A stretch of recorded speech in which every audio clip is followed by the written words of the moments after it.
Nós, a Europa, tem a ver com a Europa, tem a ver consigo. À sexta, uma reflexão sobre a atualidade europeia. Marco Teles, Europe Direct Madeira, boa tarde. Olá, boa tarde, Marta. Marco Teles, vamos dar início à nossa conversa a propósito de alguns temas que estão na ordem do dia e que têm a ver com a União Europeia. Começando pela doação pela equipa Europa de quase 100 milhões de vacinas no âmbito dos 500 milhões anunciados pela Presidente von der Leyen. A União Europeia continua a fornecer a países menos ricos, digamos assim, vacinas. Exatamente, isso obviamente tem uma razão, é que efetivamente nós já percebemos que a nossa segurança depende também da segurança dos outros e, portanto, desde o início que ficou claro este esforço por parte da União Europeia de apoiar países mais necessitados, com menos capacidade de ter acesso a estas vacinas que são efetivamente necessárias e, portanto, temos aqui uma entrega que, de resto, já começou, sobretudo para países africanos, na ordem dos 100 milhões de doses, de um total, como a Marta referia bem, que são 500 milhões de doses.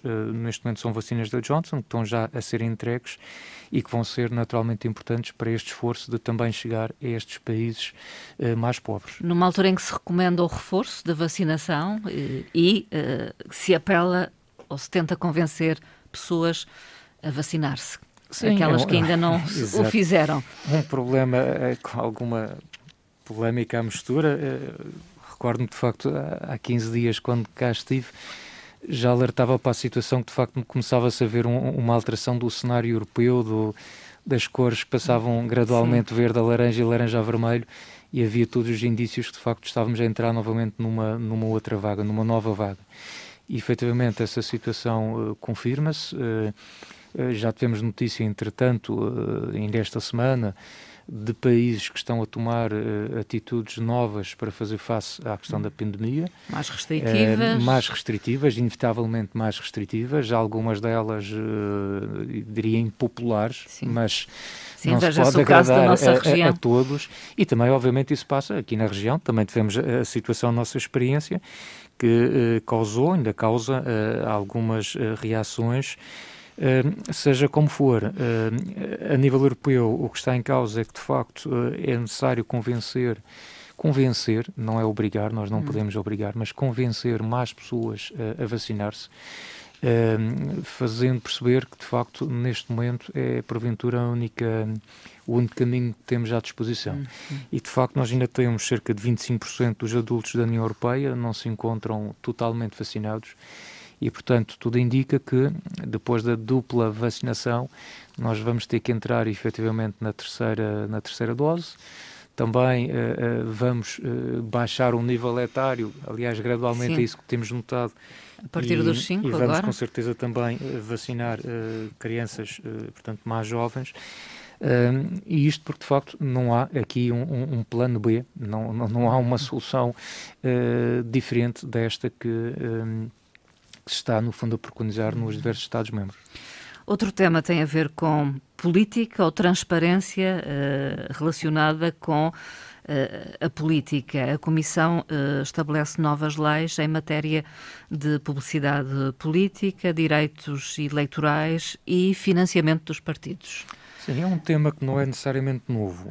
Todavia, é algo que já se fala há muito tempo, até tendo por base a experiência das últimas eleições europeias em 2019, e, portanto, estamos aqui a falar de uma proposta ainda, portanto, uma proposta da Comissão Europeia sobre a transparência e o direcionamento da publicidade política e, portanto, segundo estas regras que estão agora a ser propostas pela Comissão, o que se pretende é que qualquer anúncio político seja claramente identificado enquanto tal.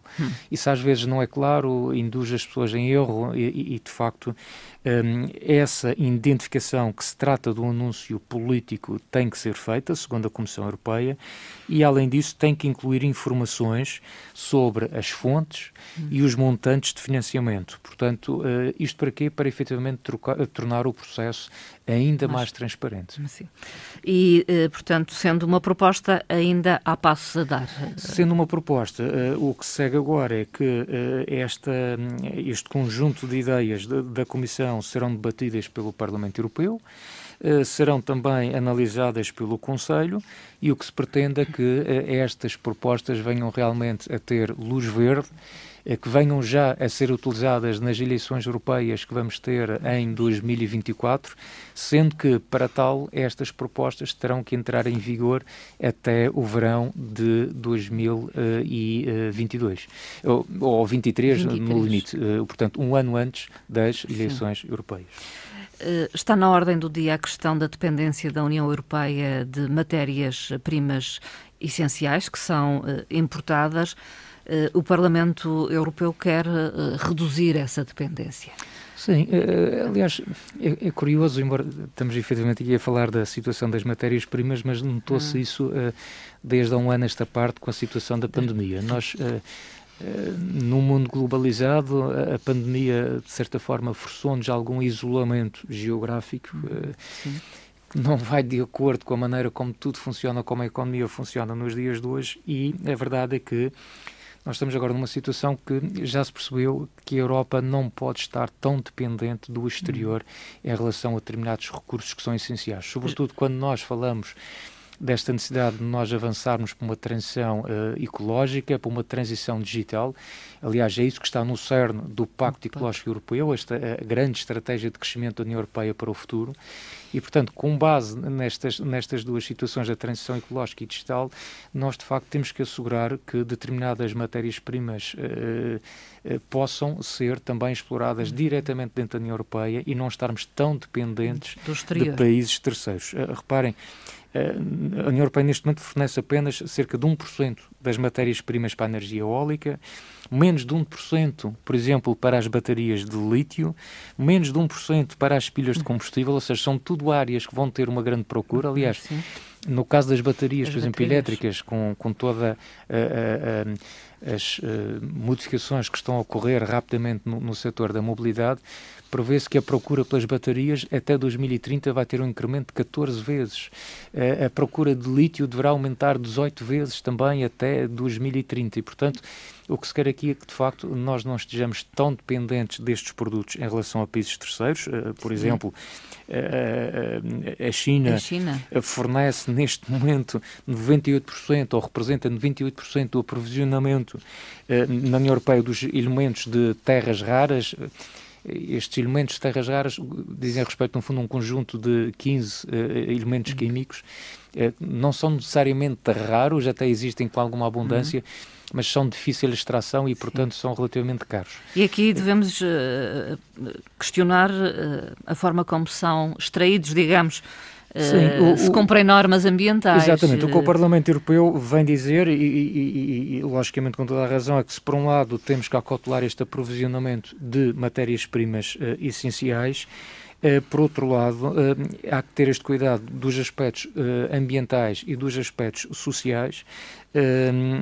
Isto porquê? Porque normalmente este aprovisionamento das matérias-primas tem grandes impactos ambientais, tem impactos ao nível da perda da biodiversidade, da contaminação do ar, do solo, da água, e portanto tem que haver aqui um equilíbrio entre estas duas situações, até porque este setor das matérias-primas também tem aqui o lado importante da componente social, é que o setor das matérias-primas gera cerca de 350 mil postos de trabalho só na União Europeia, no espaço europeu, e se nós considerarmos toda a indústria transformadora que está jusante destes recursos mineiros, nós estamos a falar de 30 milhões de empregos associados, portanto, que dependem desta exploração. Portanto, tem um peso económico muito grande e, portanto, nós não podemos descartar a exploração destas matérias-primas pensando que vamos buscá-la apenas a países terceiros, criando aqui uma dependência muito grande da sua exploração. Agora, a exploração terá que ser feita de forma equilibrada e sustentável. É isto que argumenta o Parlamento Europeu. Relatório publicado pela Comissão Europeia fala em disparidades de género a nível da educação, diz que estão a diminuir, mas persistem. É verdade que elas continuam a existir. Isto tem a ver com o relatório. Esta situação sai agora comprovada num relatório que saiu agora, esta semana, chama-se o She Figures.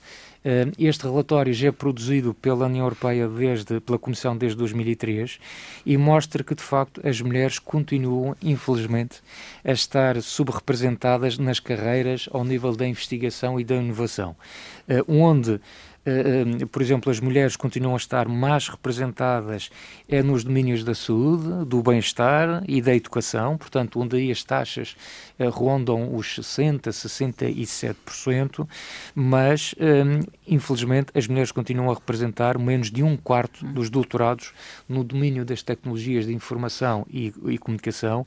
E se nós quisermos também aqui um outro exemplo que surge no relatório, por exemplo, a um nível mais elevado do mundo universitário, do mundo académico, as mulheres efetivamente continuam subrepresentadas, detendo cerca de 26% dos cargos de professores catedráticos. Portanto, são representações que ainda não estão equilibradas como seria desejável. Aliás, também já tínhamos falado nisso há algum tempo. No mundo do trabalho, estas diferenças também persistem, por exemplo, nos cargos de chefia. E persistem não só na representação das mulheres, como também, infelizmente, nos salários depois que elas recebem, mas também neste mundo académico e nas próprias escolhas, esta situação existe. No dia 25 de novembro assinalamos o Dia Internacional pela Eliminação da Violência contra as Mulheres. Aliás, foi ontem, e a Comissão Europeia pronunciou-se sobre este dia, enfim, sobre estas questões ligadas à violência e sobre talvez soluções. Sim, esta efeméride serviu para relembrar que, aliás, um dos vice-presidentes da Comissão Europeia ele dizia exatamente que a violência doméstica já era, antes da eclosão da Covid-19, uma pandemia sombra. Portanto, as palavras são dele. E, portanto, isto já era, de facto, um problema. E mas agravou-se. Mas agravou-se de tal forma que, para muitas mulheres e raparigas, também nestas declarações do vice-presidente, ele dizia que o lar já não é um lugar seguro. E, de facto, isto é realmente algo muito triste quando nós pensamos que o nosso lar, as nossas casas não são lugares seguros, porque devem efetivamente ser o lugar mais seguro que nós temos. Nós, obviamente, queremos chegar ao final do dia, entrar na nossa casa e sentirmos seguros e protegidos nessa nossa habitação, nesse nosso lar.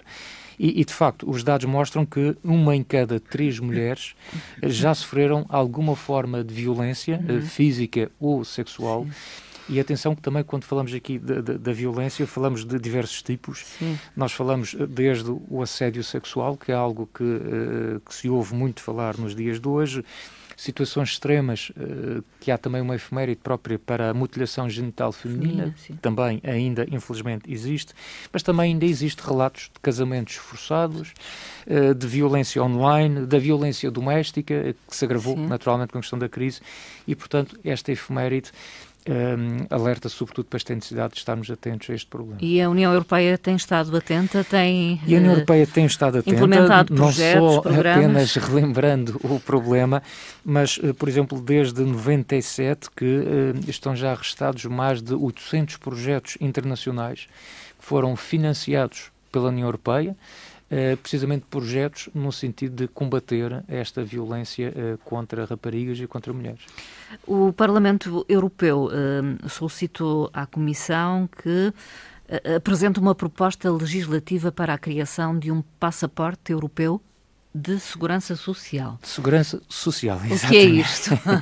Basicamente um passaporte que vai ajudar na identificação, na agregação e, no fundo, na portabilidade dos nossos dados relativamente aos nossos direitos de segurança social. Sim. Já existe para a saúde, por exemplo? Já existe para a saúde fazer a ponte? Aquele cartão europeu de seguro-doença, presumo que a Marta esteja a referir. Exato. É um pouco por aí, por exemplo, esse cartão europeu de seguro-doença permite que garante-nos assistência. Exatamente, tenhamos a assistência estando num outro Estado-membro. Neste caso, o que se pretende, realmente o objetivo é proteger melhor os trabalhadores móveis, portanto, uma situação que é cada vez mais comum dentro da União Europeia, que é alguém que trabalha ou vive em Portugal, mas trabalhou aqui uns anos, mas esteve depois em França e trabalhou outros tantos anos lá em França e depois ainda teve num outro. Portanto, proteger melhor os trabalhadores móveis, os seus direitos e tornar também todos os procedimentos administrativos mais fluidos, mais transparentes, mais rápidos. Portanto, através deste passaporte teríamos em tempo real o acesso à situação em termos de seguro e das contribuições que cada cidadão fez para os sistemas de segurança social nacionais, dos diversos países por onde passou. Países. Exatamente. Porque são muito diversos também. São muito diversos. Aliás, esta proposta deste passaporte, o próprio Parlamento Europeu reitera esta situação, que a criação deste passaporte europeu de segurança social, se efetivamente avançar, não pretende afetar ou não deve afetar os sistemas nacionais da segurança social e a respectiva diversidade que existe em cada Estado-membro. Portanto, a ideia não é interferir num modelo de segurança social que, obviamente, cada Estado-membro tem, nem deve este passaporte, de forma alguma, isto é um aspecto que as instituições europeias têm sempre muito em atenção, não deve de forma nenhuma este passaporte ser uma condição para eventualmente restringir a circulação das pessoas no espaço europeu. Portanto, isto obviamente não pode acontecer, como também temos que assegurar que os dados que serão utilizados nesse passaporte serão apenas consultados única e exclusivamente para as entidades que têm acesso a essa informação e não podem ser públicos. Marco Teles, concluímos por hoje a nossa conversa. Voltamos em breve. Voltamos no próximo mês de dezembro, creio. Sim, já em dezembro. E é verdade. A correr para o período já de Natal, não é? Aceleramos rapidamente para o período com todos de Natal. os cuidados, sempre. Com todos os cuidados. Tendo em conta a pandemia. Agora com todos os cuidados e mais alguns, atendendo à situação pandémica, ao agravamento da situação. Até à próxima conversa. Até à próxima. Obrigado. Obrigada.